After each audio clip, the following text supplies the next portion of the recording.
Okay. Right, come on then. This fish is named Richard. Right, because Richard's ready to go. What one? I need to release Richard. Rich, we're going to release Noah's fish. Goodbye, Richard. Oh. And then we're going to release Richard on his boat. Right, need to start my engine first. And put my waterproof coat on, because it's a bit chilly and windy, isn't it? Yes. Yeah. Alright. Got my exhaust. Yeah. Your wobble's all good? My wobble's good. Do you want me to untie? Yes, please. It's coming.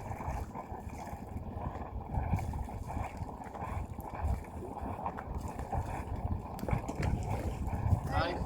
Climbing. Ugh. Lovely. Lovely.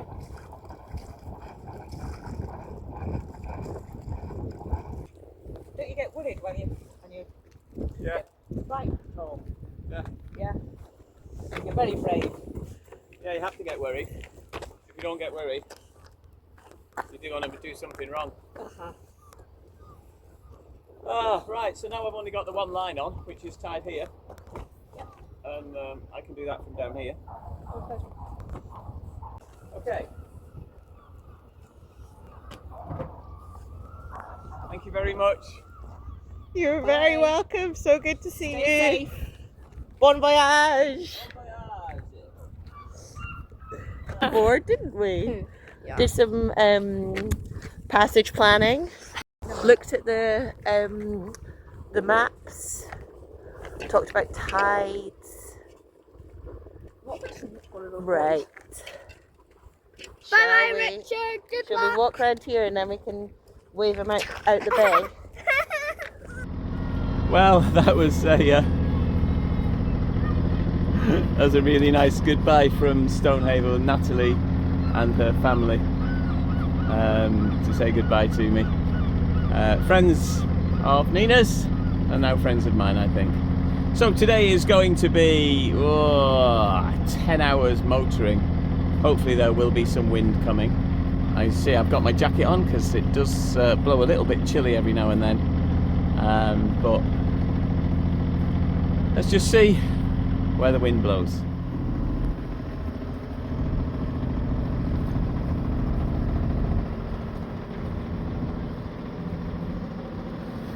Oh, I should have gone up to that monument.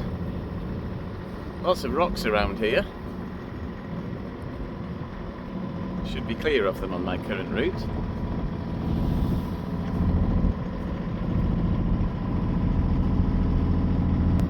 Yeah, I enjoyed Stonehaven. The Marina Hotel bar was nice for food, had some good food there. And I wasn't overly impressed with the chips from the Koran Chippy, the world famous fish and chip shop. Just chips. And there wasn't a Wetherspoons, of course, but it's Stonehaven. There was so much more local stuff to do, which was really nice. I spent a great little bit of time there with Natalie and her family, and the two boys well into fishing, but didn't catch anything. So I can't give them any advice either, because I can never catch anything. I was hoping to get advice from them. Big fat fail on the fishing factor. But if you do come to Stonehaven, I reckon you should probably get up to that monument there. And I forgot about it, so I didn't.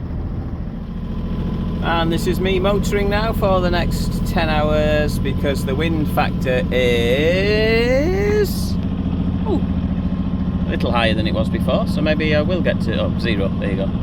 It's not really zero. And I must say thank you to Jim, the harbour master, who sponsored me, and Gordon Scott, who also sponsored me a night there. Thank you very much to you two. I really do appreciate that, because it means more money has gone into the Parkinson's UK pot rather than out of it. So thank you, gentlemen, for that.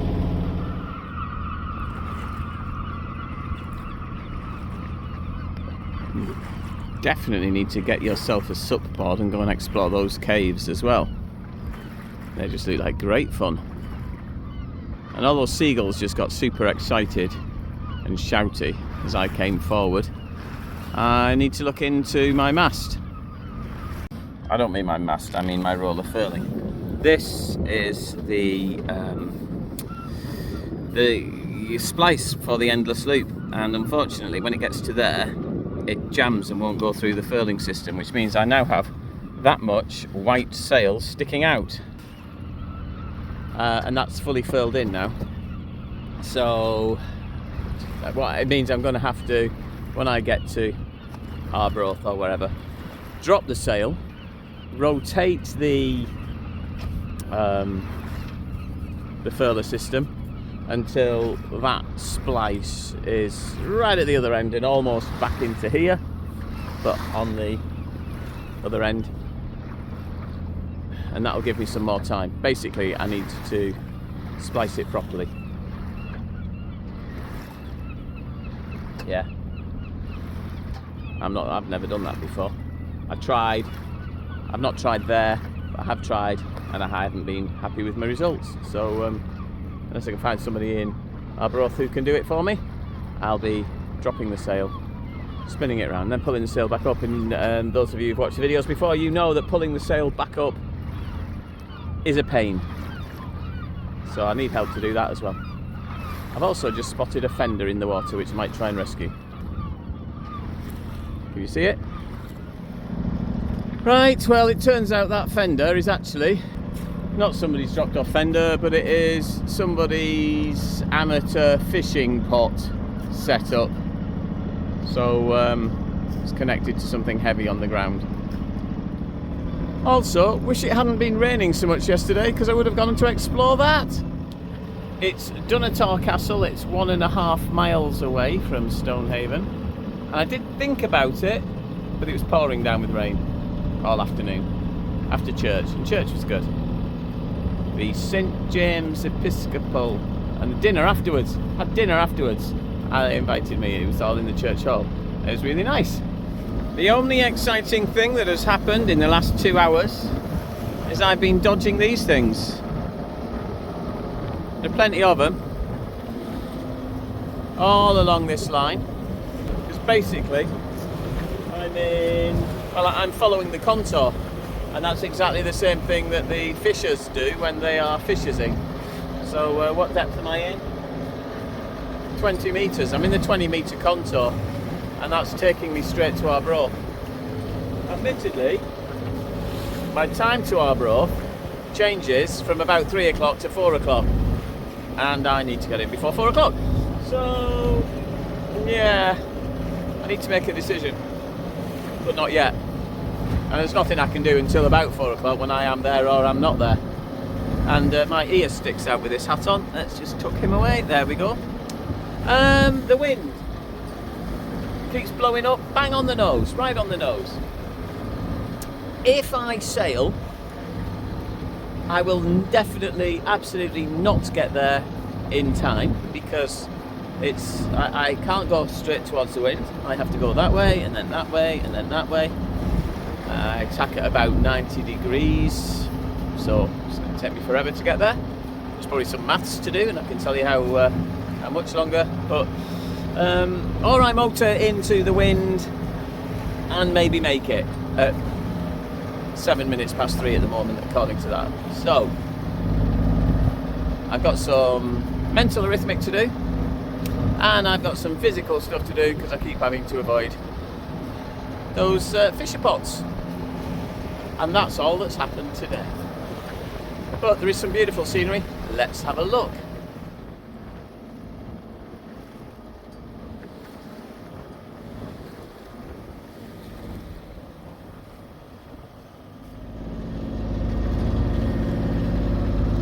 Peter Hinton has asked me a very, very valid question.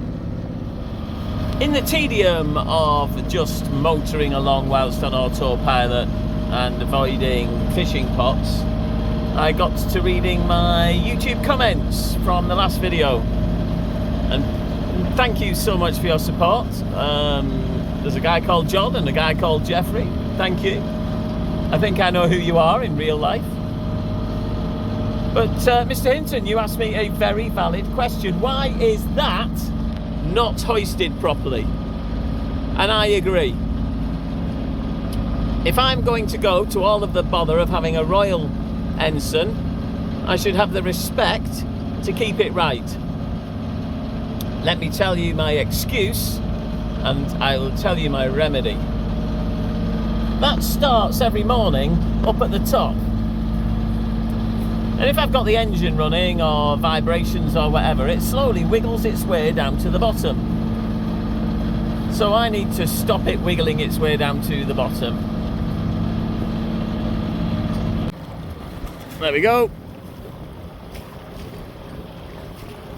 I will now use two hands to sort that out. I was going to put it, originally started on this pole, and I wanted it higher than the pole because I was proud of it. So that's why it's all the way up there. But obviously that causes an issue. So thank you, Peter, for sorting me out on that one. I appreciate it. Genuinely I do. Thank you. I think that's a lot better. Not much exciting has happened. In fact, nothing exciting has happened. Apart from the wind is right on the nose and is currently 18 knots. But I'm only half an hour away. So if I went that way and then that way, I might miss my 4 o'clock deadline. And I don't want to miss that because then I don't know where I would go. Well, I do. I would go on to Tayport, but that'll take me another far too long. So, yeah. That's where I'm at the minute. Also, the tide is against me. That's quite fun though, isn't it? Look at that. A nice arch in the rocks. And lots of happy exploration places. I suppose I could anchor there if I didn't make it in. Let's have a look. So that's telling me that that's WD on the ground there. Don't know what WD is. I need to work that out. I will pop that on the screen. Yeah. You see it there. There's some very adventurous people on those rocks. Adventuring away. And there's some adventurous people too. I assume they're all fishing. There's even more adventurous people there. All adventuring. I'm a bit worried about that person over there though. There's two of them and they don't seem to be very happy. Where are they? There.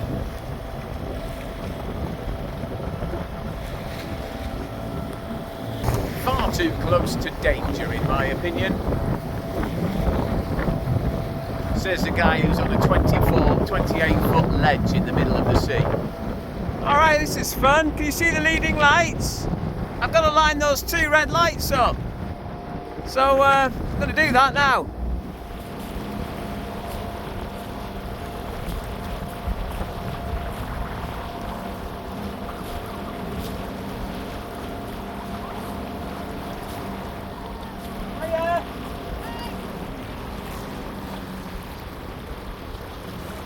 Is this where I get my smokies?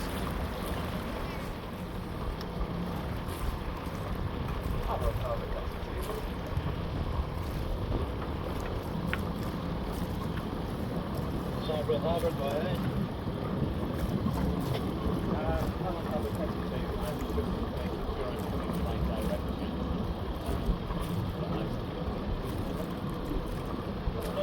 Yeah, give me a few minutes, I'll have a look.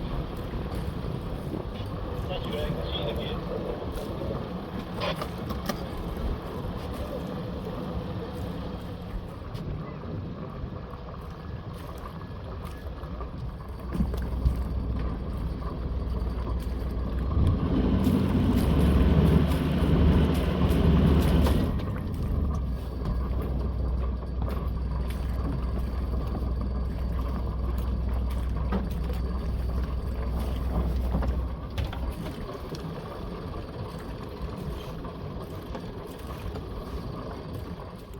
here we are, Arbroath. It's all got to say, it's always been my desire that when I've got to a port or a harbour, that I've been able to put up my flags and people can see the QR code and hopefully gather some donations. But as you can see, I am so far away from the people that it seems a bit pointless, because there isn't that many people who are going to see all the flags and paraphernalia. But here we are. The journey is continuing and the purpose has not changed. I'll be heading for Tay Port tomorrow, who have sponsored me 2 nights. Thank you very much, Tay Port. And thank you very much to all of these people who have been really generous in these last few days. Thank you, and see you more tomorrow.